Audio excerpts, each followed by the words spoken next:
सहारनपुर के अंदर एक विशेष स्थान है अपने परमात्मा का, और एक बहुत ही अनमोल उदाहरण है संत गरीबदास जी, जिनको कबीर परमेश्वर प्राप्त हुए थे, मिले थे छुडानी गांव में।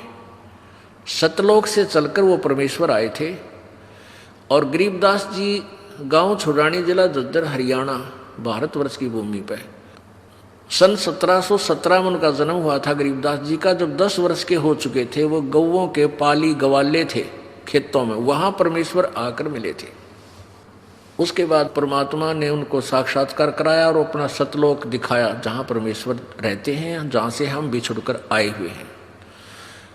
तो आगे चल के गरीबदास जी ने परमात्मा कबीर जी की महिमा कलम तोड़ आंखों देखा हाल पूरा लिखा हुआ है, जिसको ग्रंथ सदग्रंथ साहिब हम बोलते हैं, जिनका ये पाठ चल रहा था 3 दिन उस अमरवाणी का। तो गरीबदास जी द्वारा लिखवाई गई वो वाणी है। तो गरीबदास जी का एक शिष्य था। गरीबदास जी कहीं सत्संग करने जा रहे थे, और वहां एक सहारनपुर का भूमड़ नाम का एक सैनी था, सैनी जाति से एक भूमड़ सैनी नाम का एक भक्त सहारनपुर का कहीं अपनी रिश्तेदारी में गया हुआ था। वहां गरीबदास जी सत्संग कर रहे थे। उस पुण्यात्मा ने सत्संग सुन लिया और गरीबदास जी से उपदेश ले लिया। फिर वो छुडानी जाने लग गए, जहां गरीबदास जी प्रत्येक पूर्णवासी को सत्संग किया करते थे। अब वो धीरे धीरे इतने प्रभावित हो गए वो भूमड़ जी, भूमड़ भक्त सैनी, के प्रतिदिन ना प्रति महीना सहारनपुर से चलकर छुडानी आने लग गए। पहले तो धीरे धीरे ज्ञान होता है, फिर इतनी श्रद्धा बन गई कि सहारनपुर से चलकर गांव छुडानी, जिला झज्जर में वो प्रत्येक महीना आते। पहले ना तो कोई कन्वेंस थी, ना कोई रास्ते थे, पैदल आना सहारनपुर से चलकर। सहारनपुर से मेरे ख्याल में झज्जर छुडानी गांव 100 किलोमीटर से 150 से 200 किलोमीटर के आसपास है। अब वहाँ से पैदल चलना, और पहले वर्षा के दिनों में ये जैसे बीच में दरियाएं बहा करती थी, उन पर कोई पुल भी नहीं था, वो आते थे। वो ऐसे पिछले 1 वर्ष से ऐसा उसने प्रक्रिया कर ली। अब गरीबदास जी ने कहा, बेटा ऐसे दुख ना पाया कर, तू 1 आधा महीना छोड़ कर आ जाया कर। नहीं बोला, गुरुजी मेरे पर डटया नहीं जाता, मुझसे रुका नहीं जाता। तो गरीबदास जी बोले, कोई बात ना, ले बेटा तेरी मौज है। अब क्या हुआ कि गरीबदास जी ने भादुआ सुदी दूज को शरीर छोड़ना था। उससे पहले उस भगत से कह दिया, बेटा अब तू यहां मत आना, ये मेरा ऑर्डर है, आज के बाद यहां नहीं आएगा। अब भूमड़ रोने लग गया, भूमड़ भगत रोने लग गया। काफी रोता रहा कि गुरुजी ने भाई बड़ा आदेश दिया, क्या बात है, मेरे से कोई त्रुटि बन गई, कोई गलती होगी मेरे से। परमात्मा गरीबदास जी बोले, बेटा क्यों रो रहा है? कि जी यूँ रो रहा हूँ, मुझ दास से कोई गलती तो नहीं बन गई, आपने यहाँ न आने का, आपके दर्शन ना करने का आदेश दे दिया। परमात्मा ने कहा, गरीबदास जी ने कहा कि दर्शन ना करने का आदेश नहीं दिया मैंने, यहाँ न आने का आदेश दिया है। मैं तेरे पास वहीं आऊँगा बेटा। बालक मैंने शादी कर दी, 4 लड़के थे, 2 लड़की गरीबदास जी के पास संतान थी। लड़कियों ने शादी नहीं करवाई, ब्याह नहीं करवाया था, वो आजीवन ब्रह्मचारी रही थी अपनी भक्ति की। 4 बच्चों का ब्याह कर दिया। अब मैं फ्री हूँ बेटा, वहाँ आऊँगा तेरे पास, और तेरा बाग है बताते हैं वहाँ। अच्छा हाँ जी, आपकी दया है, आपकी कृपा से ही तो सब कुछ हो रहा है। तो भाई उस बाग में मेरी एक झोपड़ी डाल दिए बेटा, मैं भी अपना भजन करूँगा और तेरे को सेवा दर्शन हो जाएंगे। तो बड़ा खुश होया और वापस चला गया। अब इंतजार कर रहा है, गुरुजी आए नहीं। उधर क्या हुआ, गरीबदास जी ने वो शरीर छोड़ दिया भादुआ सुदी दूज को सन 1778 में। तो 6 महीने हो गए। भूमड़ वहां रोए जैसे धर्मदास जी रोया करते तरफ में। और इतना बुरा हाल हो गया, हे भगवान क्या हो गया। और उधर से उसका बाग सूख गया, बाग कति सारे में कीड़ा लाग के कति सारा सूख गया। उसने सोची भाई मेरे भगवत जरूर अवश्य गलती बनी है जब गुरुदेव ने मुझे वहाँ दर्शन करने की मनाही कर दी। अरे इधर से यहाँ मेरा बाग सूख गया, अपने आप को कोस रहा है, अपने अपने अपने अवगुणों को ढूंढ रहा है, मैंने कौन सी गलती ऐसी कर दी जो गुरु जी रूस के मेरे थे। तो 6 महीने रोता रहा। बसंत पंचमी के दिन गरीबदास जी बहादुआ में शरीर छोड़कर बसंत पंचमी के दिन उसी शरीर में 61 साल की आयु के शरीर में, और वह भूमड़ के घर पर जाकर सच्चाई बोल दी। अब भूमड़ चरणों में पड़कर खूब रोया, है भगवान मन तने सोच ली थी कि मेरे से कोई गलती बन गई गुरुदेव, आप रुष्ट हो गया पाए कोई ना। गरीबदास जी बोले भाई कोई बात ना बेटा, थोड़ा सा लेट हो गया, मैंने काम हो गया था। और भाई मेरा जो है ना एक उस बाग में झूपड़ी डाल दे, जो तेरे बाग है ना, यहाँ घर में तो मैं नहीं रह पाऊंगा, वहाँ के एकांत में भगत भजन कराया करूँगा। तो भूमड़ बोला महाराज जी वहाँ तो बाग तो सूख गया। गरीबदास जी बोले सूख के बाग में झोपड़ी डाल दे मेरी, कोई बात नहीं। अब गुरु जी के आज्ञा पा के उसने वहाँ एक झोपड़ी एक हट बना दी फूस फास डाल के। हफ्ते पाछे वो सारा बाग हरा भरा हो गया। गरीबदास जी वहाँ बैठते ही सारा नगर देखण आया, वो पूरा शहर देख, छोटा गांव था जब ये शहर बरवाड़ा जितना, सहारनपुर, यानी 200 वर्ष पहले की बात है। तो सारा गांव नगर देखण आया और बहुत से उस चमत्कार से भूमड़ कहे मेरे ये गुरु जी हैं जिनकी मैं रोज महिमा गाया करता था, ये बड़े सिद्धि युक्त हैं, बड़े पहुंचे हुए महात्मा हैं। और भाई बहुत से मुसलमान और हिंदू गरीबदास जी के शिष्य वहाँ हो गए। अब क्या बात है कि वहां ये दास क्या बताना चाहता था, एक सिद्धि बहु चोले धारे, एक सिद्धि नी तत्व विचारे। वहां एक लाल दास नाम का सिद्ध पुरुष था, उसका भी जहां गरीबदास जी का आश्रम बना हुआ छोटा सा, जहां उन्होंने दोबारा शरीर छोड़ा था, उसके साथ में ही 300-400 फुट की दूरी पर लाल दास जी का बहुत बड़ा मंदिर बना रखा है। वो शिव विष्णु पुजारी था।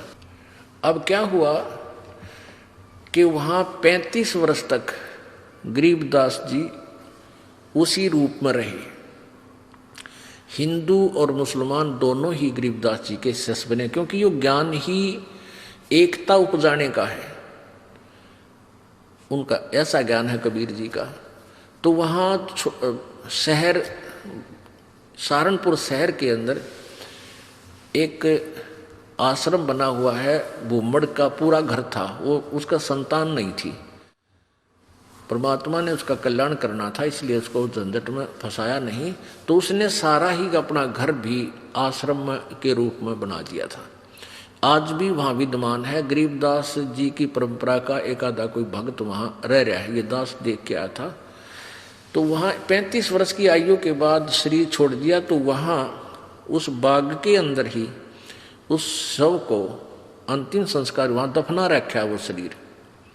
तो अब क्या हुआ, जब शरीर छोड़ दिया गरीबदास जी ने, यानी शरीर त्याग दिया वहाँ पे, तो वहाँ काफी भक्त शिष्य हो गए थे। तो उन्होंने सोचा भी छुड़ानी वाले जो इनके वंशज हैं, गरीबदास जी के बच्चे हैं, संतान है, उनसे पता करके आओ कि महाराज जी के शरीर को यहाँ लावा या वहीं अंतिम संस्कार कर दे। 2 घोड़ों पर 2 व्यक्ति सहारनपुर से चले, छुड़ानी आए। तो उनसे कहा कि भाई ऐसे ऐसे गुरुजी ने शरीर त्याग दिया है, महाराज गरीबदास जी ने, यानी आपके दादा ने, दादा ने, पिताजी ने, जैसे भी उनके नेक थे, तो सहारनपुर में, और आप बताओ क्या करना है उनको, यहाँ कहो तो यहाँ लाएं कोई बैलगाड़ी में डाल के, और या ये कहो कि वही अंतिम संस्कार कर दे, तो वो आप साथ चलो हमारे, उनका अंतिम संस्कार कर देते हैं। गांव वाले कहते हैं भाई तुम क्या कहने लगे, वो उनके गरीबदास जी के वंशज यानी पोता पोती बेटा बेटी कहने लगे कि क्या कह रहे हो भगता, गरीबदास जी यानी गुरु महाराज तो 35 वर्ष पहले शरीर छोड़ दिया था और ये इनकी यादगार बना रखी। छुडानी में एक छतरी बना रखी है, छतरी साहब बोल रहे हैं उसको, जहाँ गरीबदास जी के शरीर का अंतिम संस्कार करा था, वो एक यादगार बना रखी है। वो छोटी सी थी, अब तो बहुत बड़ा मंदिर गाड़ दिया इनने। एक छोटी सी थी, जैसे आम यादगार सी बना देते हैं, ज़्यादा से ज़्यादा 10 फुट 5-7 फुट की ऊंची और 10 बाई 10 फुट चौड़ी। वो आज भी सेंटनों के विद्वान है जो ओरिजिनल है। उसके बाद उसके ऊपर और कुछ बना दिया, तो सारे गवाही के दे अरुणों के ना भाई महाराज जी तो वहां शरीर छोड़ रखा है सहारनपुर में। तो उनका ना यकीन होया, 2 व्यक्ति घोड़े पर सवार होकर वहां से घोड़े लेकर और फिर वहां पहुंचे। वहां जाकर देखा ज्यों कह तू शरीर, और वही गरीबदास जी वहां शरीर छोड़ रखे। तो छुड़ानी वाले बोले भाई इनकी लीला तो अपरंपार है, यही अंतिम संस्कार कर दो, वहां तो पहले हो चुका है। तो वो वही अंतिम संस्कार यानी नीचे एज इट इज शरीर दफना दिया, ऊपर यादगार बना रखी। ये दास वहां गया सन 1998 में, तो वहां देखा, यही बिल्कुल क्लियर देखने के लिए सच्चाई है या कैसा है, बिल्कुल सच्चाई पाई। और वहां विराजमान एक लेडी संत थी, उसने बताई कि जी ऐसे ऐसे सारी कहानी सत्य है। उनके समय का वहाँ एक पलंग भी है जिस पर गरीबदास जी विश्राम किया करते थे। वहाँ ग्रंथ साहब भी यही लिखा हुआ था, हस्तलिखित उनके पास विद्वान है। फिर वो देखा जा करके वो बाग में जहाँ उनका अंतिम संस्कार किया था, तो वो यादगार जो बना रखी थी वो लगभग 150 वर्ष पुरानी होकर के जीर्ण शीर्ण सी भरी थी। तो हमने उनसे कहा कि आपकी आज्ञा हो तो हम इसको दोबारा रिकंस्ट्रक्ट कर दें, न तो पड़ेगी को गिर के किसी चोट लगेगी, को दर्शक होगा। तो वो कहने लगे जी ऐसे कर दो। फिर हमने क्या किया कि नीचे का पोर्शन नहीं छेड़ा, वो पुरानी छोटी छोटी ईंटों से बना हुआ था, उसके ऊपर की दोबारा से बढ़िया ईंटों से और एक अच्छा गुम्बद सा बना के वो तैयार किया। और उसके ऊपर पूरा एक बोर्ड लगा रखा है, पूरी कहानी लिखी हुई हमने कि ऐसे ऐसे ये हुआ था। अब कहने का भाव ये है दास का कि उन्हीं के साथ में एक लाल दास जी थे। तो उनके बारे में क्या प्रसिद्ध था कि वो अपने भक्तों के निकलता था तो मांगने जाता था आहार।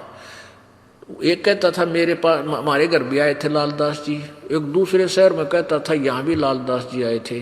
तो वो एक सिद्धि बहुचोले धार है, उसके पास एक हल्दी की गांठ थी या हल्दी की एक ही गांठ थी, यानी एक सिद्धि थी, उससे महात्मा पाया कि गया। लालदास जी के क्या करते, उसने अपना नियम बना रखा था। वो सिद्धि से यानी वहां जाता था, गंगा पर स्नान करके आता था प्रतिदिन। सुबह उठता और गंगा पर स्नान करने जाता था और शाम को वो वापस आ जाता था। अब सुबह 4 बजे चलता, शाम ने आता, ऐसे उसने अपना मनमुखी नियम बना रखा था। एक बार वो बीमार हो गया तो चिंतित हुआ। गरीबदास जी उनके पास जाते थे, उन्हें ज्ञान भी समझाते थे, पर वो अनाड़ी कति नहीं माना था। वो इतना बीमार हो गया कि उसको चिंता होगी कि भाई मैं अब स्नान नहीं कर सकूंगा गंगा में।